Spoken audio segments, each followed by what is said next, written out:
Hello friends, welcome to S. Kumar IS, and we were studying Western political thought and we completed till Gramsci.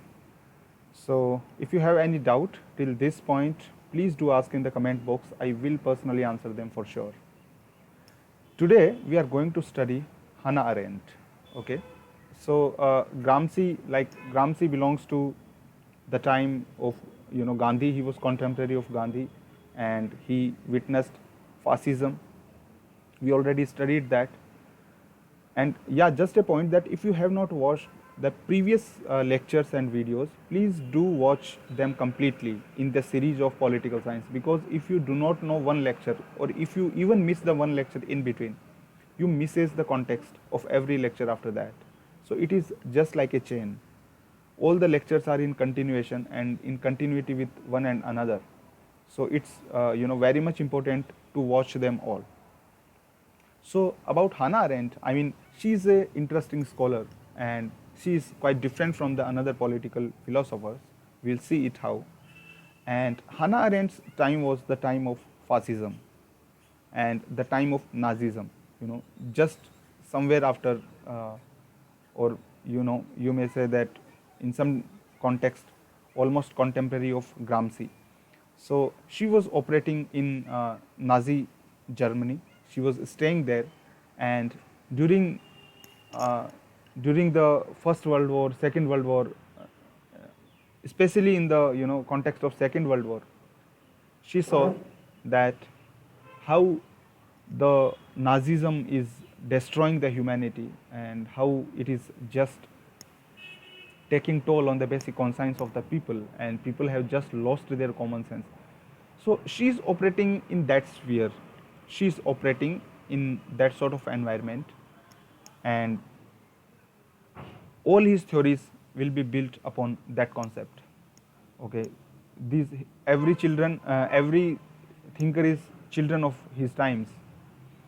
So she's no exception in that, and she builds her theory just to counter that disastrous situation in which she is operating. So without much delay, आज की कथा को शुरू करते हैं.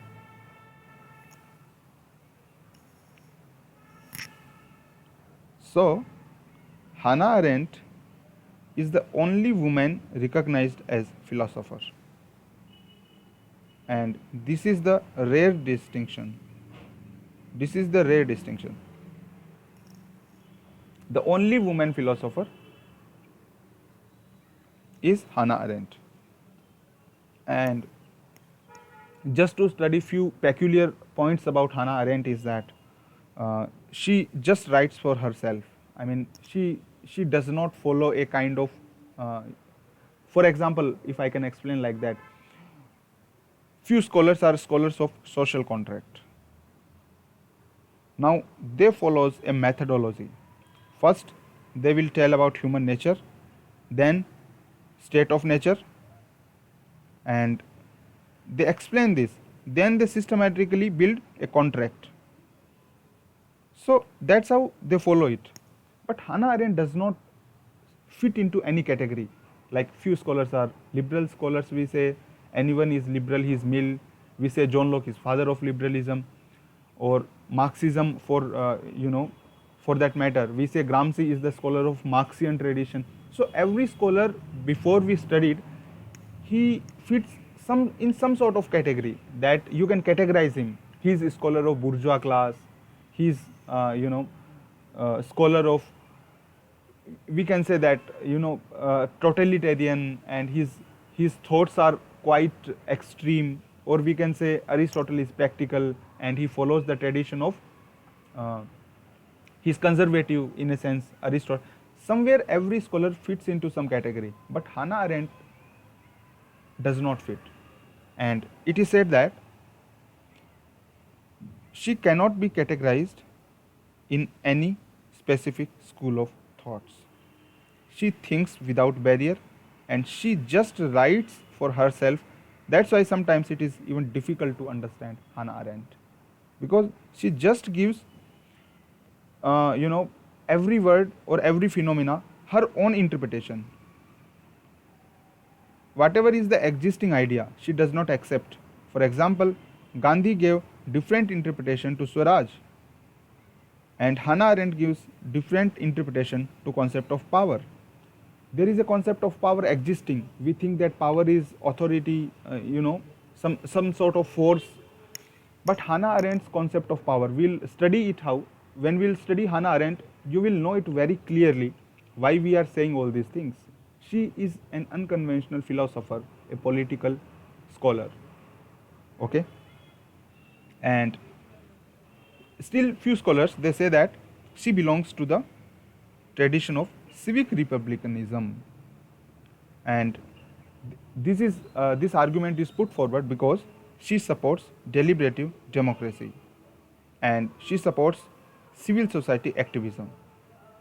Deliberative democracy and civil society activism, that's why few categorize her as a scholar of civic republicanism. And she was basically critique of modernity because she witnessed the world wars, and the most disastrous events of world war was Nazism and atomic bomb dropped by America, USA. So actually she is critique of both. So that's peculiar feature of her. She criticizes both the Nazism, fascism, and also the acts of United States of America. So she says that modernity starts with the explosion of nuclear bomb in Hiroshima. So in that way, she sort of criticizes. And then she is also called interwar intellectual due to she criticizes Nazism, Stalinism, and in her book on origin of totalitarianism, she specifically criticizes these autocrats. Because she is operating in Nazi Germany, so this authoritarianism and autocracy, she is completely against these things. Completely against. Against whom? Against autocrats, against totalitarianism, against authoritarianism. In fact, we'll see she dedicates one of her work towards that. So she appreciates Greeks for direct democracy and people's participation in direct democracy. So she does not take extreme view of any scholar. This is also very peculiar feature of Hannah Arendt. What happens is, generally we say that this scholar A is the critic of scholar B. Okay, now A will always criticize B. For example, the Patriarcha book of Filmer was criticized. Now if somebody is criticizing, he will only criticize. Liberal scholars, if they want to give freedom to the people, they will always criticize the another one. So till now we saw only this trend, but Hannah Arendt is little different because she criticizes the negative things of anything, but at the same time she appreciates the positive things. For example, she says that Greeks are good because they supported direct democracy, but at the same time she says that when Plato says that idea is real, that means thinking is real, she rejects it. She says that no, Plato was wrong. So she sort of takes balanced view. Wherever she finds it good, she appreciates, or she criticizes also at the same time. Now let us see what are the major works of Hannah Arendt. Though the first work is The On Origins of Totalitarianism. This is a political work, that's why she is also called the scholar of political science. So on origin of totalitarianism, we'll see these works in little detail in the coming time. So the second work is On Human Condition. It is major philosophical work. We'll see how. And she established the importance of civic republicanism and civic participation in this philosophical work. On Human Condition, On Origin of Totalitarianism. Then the third work is Eichmann in Jerusalem. and she gives the very famous concept of banality of evil. Banality of evil. We'll study it in detail. Then the fourth work is on revolution. She criticizes French Revolution and she supports the US Revolution. And in fact, she does not outrightly support US Revolution. In fact, she criticizes the negative parts of US Revolution also.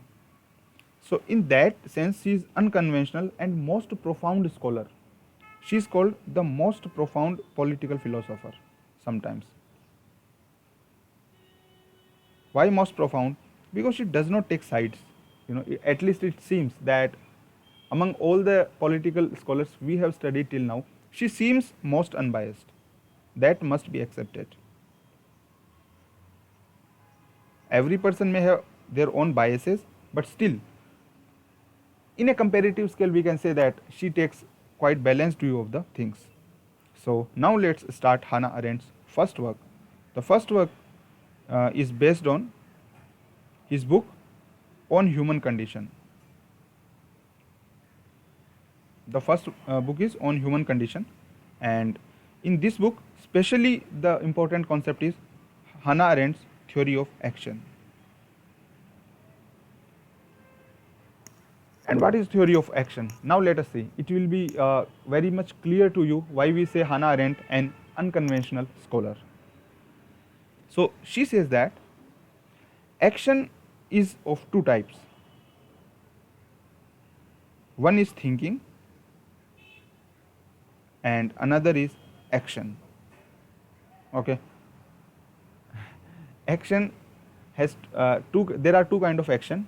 The one is thinking and the another is action. Okay. Action का एक part action खुद भी है. ठीक है. We'll see it how. So thinking means, she says that thinking, she calls it vita contemplativa. Just remember these keywords, we can use them in answer writing. Vita contemplativa. This is the first thing. For example, like it means that thinking is the real stuff. I mean, thinking is the crucial thing. But she says that no, Plato was wrong. Because Plato supports thinking. Plato says that idea is real. What Plato says? He says idea is real. She says no, sir, you are wrong. Idea is not real. And she says that actually action is the most important thing. Action is the most important thing. And that's why she says that Marx was right to this context. Here context is very, in Hannah Arendt, context is very, very important. Why? Because she supports one scholar for something but rejects for another thing. So here she says that when Marx says that action is the real thing, Marx says that the philosophers have interpreted history in their own ways. But what matters is the action. He says that there is no birth without blood.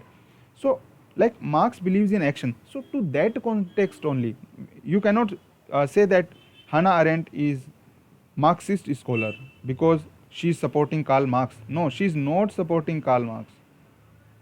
She is just saying that Marx's view of action is right. That's all. So, in that way, she is the most profound scholar. So, she says that yes, Marx is right to the context, to the extent he says that action is more important than thinking. So Hannah Arendt sort of says that action is what matters. Free की बात करने से कुछ नहीं होता है ना. जब तक ग्राउंड के अंदर कुछ इम्पैक्ट नहीं हो, ग्राउंड के अंदर आप चीज़ों को चेंज करते हुए नहीं देखोगे तो कोई मतलब नहीं है. सो that's what Hannah Arendt supports. And now Hannah Arendt divides action. Action means vita activa, vita contemplativa versus vita activa. So action means vita activa, and there are three kinds of actions. How many? Three kinds of actions. What are these three actions? The first one is labor, second one is work, and third one is action. Okay. Action के दो part हैं, action and thinking, and then again action has three parts: labor, work, and action. Now let's see what are these three parts. The first one, labor, she calls it animal laboran. That means labor just like animal. And what does that mean? That means that you just don't know anything. You are working uh, just working passively. Whatever others say, you just do uh, without any your intellectual thoughts, without judging it right or wrong, or in fact there is no concept at all. You are just working like animal. So that is pure labor. Okay. And second type is the work which is like professional sphere, and there is partial freedom. A work like animal, like slave, for example, slavery is banned, but slaves work was kind of labor, animal laboran, as per Hannah Arendt. Second kind of work, professional sphere, for example, they build the world. So there is, she says that there is partial freedom. In animal laboran or labor, there was no freedom, but here there is partial freedom. You can choose your profession and all. But that is not the real action. The real action, she says that action is June politikon. This is the real true human condition. And man here becomes political animal, like Aristotle says. Aristotle also says, we studied that he supports direct democracy. He says that the citizens should participate in law making. So he gives hint of direct democracy. We see that in Aristotle, and Aristotle says that they should participate into debates, and there should be active participants. He gives, in fact, Aristotle gives theory of citizenship, and he says that it is duty of citizens to participate into state affairs. So that same concept she brings as June politikon. A man becomes political animal, like Aristotle says, and that is the true human condition. Why? Because by participating in political affair, the man, there is democracy, direct democracy, deliberative democracy, like supported by J.S. Mill. So you see, different in her thoughts, different scholars are coming, and she is using them unbiasedly.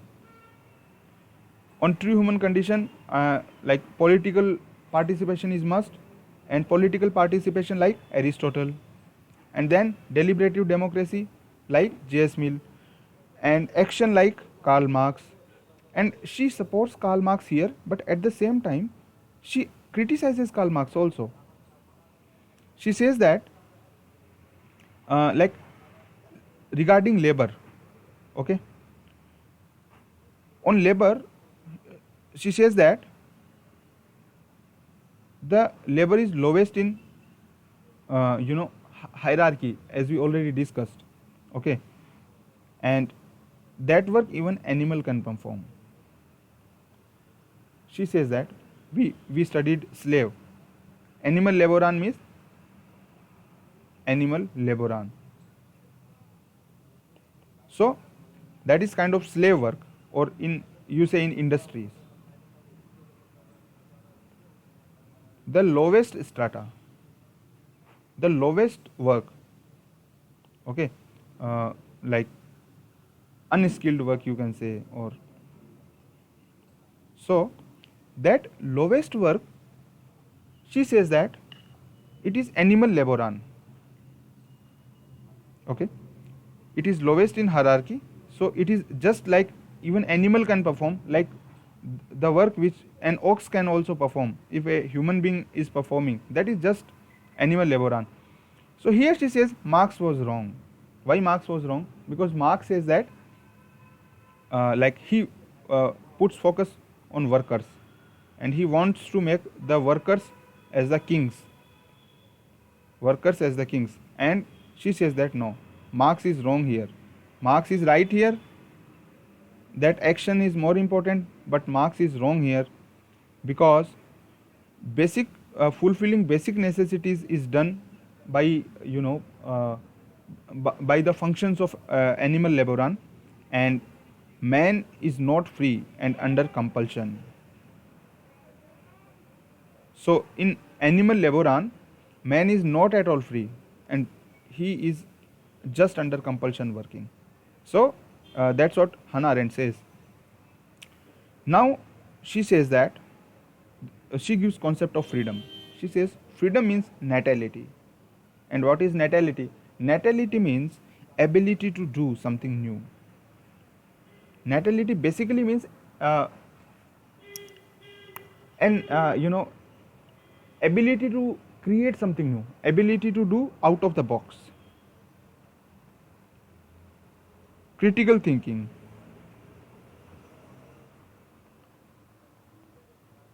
genuineness of thoughts, genuineness of thoughts. So this is natality, okay. And Hannah Arendt says that natality or freedom can be exercised only in the state of plurality. Natality basically means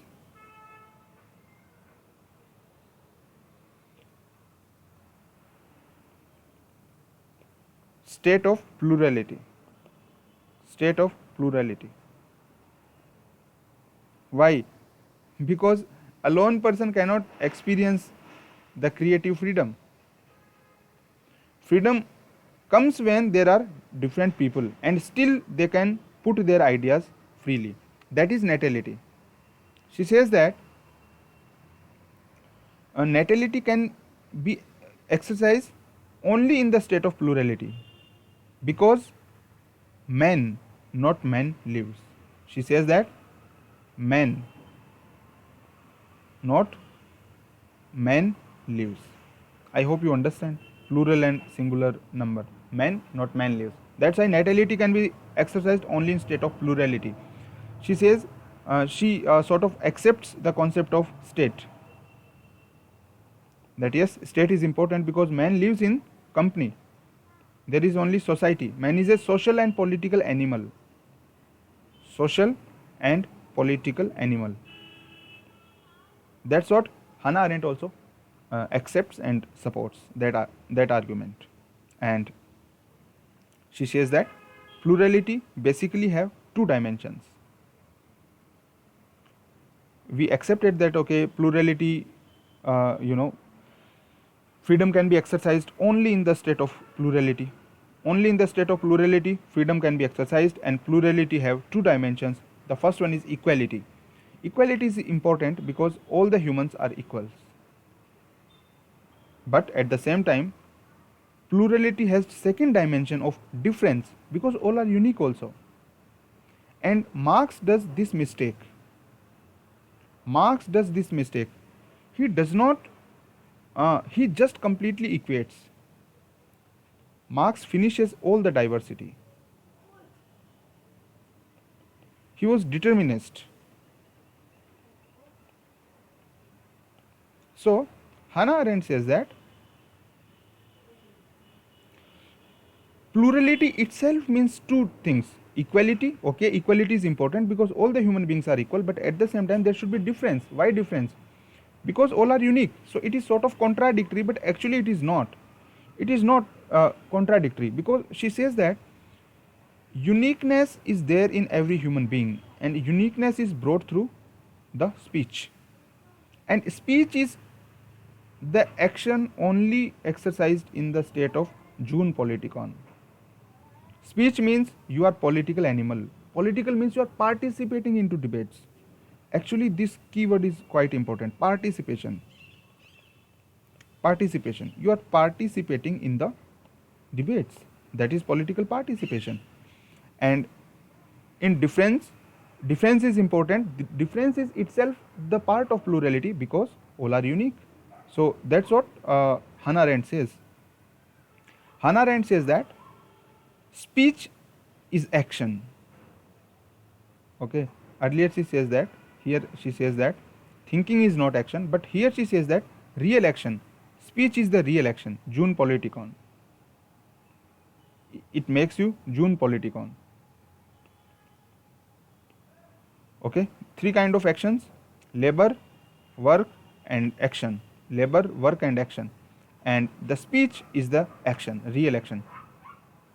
And the meaning of this thing is that there should be no difference between speech and action.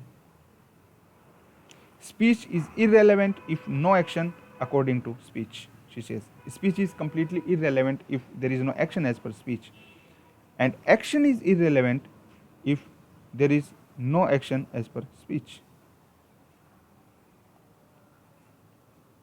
Okay? Speech is irrelevant if there is no action according to speech. And action is irrelevant if there is no action as per speech. So, but Hannah Arendt says that it is paradox. It is paradox that we speak to hide rather than to express. Okay, this can be used in some essay. Nowadays, lot of philosophical essays are coming. So Hannah Arendt says that it is paradox that we speak to hide. We speak to hide rather than to express. Quite profound statements, thought provoking. And then she says that when action and speech part their ways, speech becomes meaningless and action turns brutal. Quite important. When action and speech part their ways, speech becomes meaningless and action becomes brutal. And that is the basis how she criticizes the state affairs in politics. The criticism of state affairs in politics, because there is big difference in what politicians say and do. And because we focus more on professional sphere, all the people, and we neglect the political sphere. हम बोलते भाई हमें क्या मतलब है, जो चलना है चलते दो ना, हमारा काम चल रहा है. So that is the state. She says that this is the main reason we avoid and neglect the political sphere. The state turns totalitarianism, and that's why participation in political sphere is human condition, and it makes a man June politicon. I hope you understand the concept. Why she says that real action is political participation. Okay, the June politicon, you becomes, by political participations, you become political animal. Why she wants to make you political animal? Because if you does not become political animal, you focus only on your personal sphere, personal or professional sphere. And if you focus only on if you live only in this bubble, then the state turns authoritarianism. State turns authoritarianism. सींग आ जाते हैं state के, है ना, authoritarian हो जाता है state when you does not participate in political sphere. So that's what the concept of Hannah Arendt is. She says why she focuses so much on civic republicanism and why she focuses so much on political participation, and all these concepts are given in her book on human condition. So it's kind of philosophical work. No need to explain how, because she focuses so much on philosophical aspects. She does not bring till the political aspects, and she just ponders upon human nature. She says that what is the real nature, and then she says that like human condition, the real action is the speech, because by speech you participate in politics, and by political participation you stop the state by becoming authoritarian. And you see here, her theories are more or less to prevent authoritarianism, because she is the scholar living at the time of authoritarianism, Nazism and fascism. So we can see how the theories of scholar are just a directly reflection of her personality and the events happening around her. If you see and study any scholar in that context, studying a scholar becomes quite easy. Otherwise it's very difficult. If we cram them without understanding the concept, it becomes very difficult. And if we study these concepts into detail and deep, then and we know the background of any scholar, then studying these concepts into deep becomes quite easy, and we can understand any scholar very, very easily. So we studied Hannah Arendt till the point of her theory of action, and we completed her concept of political participation, June Politicon, and we just saw her works into brief. So further in upcoming lectures, we'll study the remaining theories of Hannah Arendt and remaining works of Hannah Arendt. I hope that you are enjoying our lectures, and if you find them useful, please like them, please subscribe the channel, and please spread this information like a wildfire, because everybody cannot afford a coaching into Delhi, and we are just trying humbly to provide quality educational content to everyone. So we hope that it will definitely add a value to your civil services preparation. We thank you very much for coming to S. Kumar's classroom, and till the next lecture, study hard and stay connected. Thank you so much.